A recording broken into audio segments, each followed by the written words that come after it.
శ్రీ గురుభ్యో నమ. ఒకసారి పరమాచార్య స్వామి వారు భక్తులకు దర్శనమిచ్చే సమయంలో ఒక వైష్ణవ స్త్రీ మహాస్వామి వారి దర్శనానికని వచ్చింది. ఆమె వంతు రాగానే ఆమె మహాస్వామి వారితో ఇలా అంది: స్వామి, తమరు రాత్రి నా కలలో కనిపించి ఒక మంత్రాన్ని ఉపదేశించారు. కానీ నా దురదృష్టం వల్ల నాకు ఆ మంత్రం గుర్తుకు రావటం లేదు. మీరు ఆదేశిస్తే మడికట్టుకుని మీరు చెప్పిన సమయానికి వచ్చి ఆ మంత్రాన్ని స్వీకరిస్తాను అని అన్నది. అప్పుడు మహాస్వామి వారు ఎలాంటి మడి ఆచారం అవసరం లేదు ఈ మంత్రానికి. సమస్త దేవతలు పరబ్రహ్మ నుంచి ఉద్భవించారు. కొందరు ప్రణవం అయిన ఓం పరబ్రహ్మ మంత్రంగా భావిస్తారు. కానీ ఓంకారాన్ని మాత్రమే ఉచ్చరించకూడదు అని అంటారు. ఓంకారానికి మీకు ఇష్టమైన దైవనామాన్ని చేర్చి ఉచ్చరించాలి.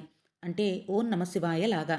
ఇప్పుడు చెప్పుకోబోయే మంత్రం 3 సార్లు ఉచ్చరిస్తే చాలు అని అం భగవహ అం భగవహ అం భగవహ అని మహాస్వామివారు అన్నారు. అక్కడ ఉన్న భక్తులందరూ ఆశ్చర్యంతో వింటున్నారు.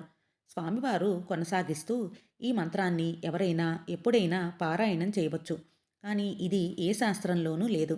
ఓం మిచ్చతే కాక్షారం బ్రహ్మ అన్నట్లుగానే దీనిని కూడా అం భగవహ అని ఎవరైనా ఏ దేవీ దేవతలకైనా పారాయణ మంత్రంగా పారాయణం చేయవచ్చు అని ఉపదేశించారు.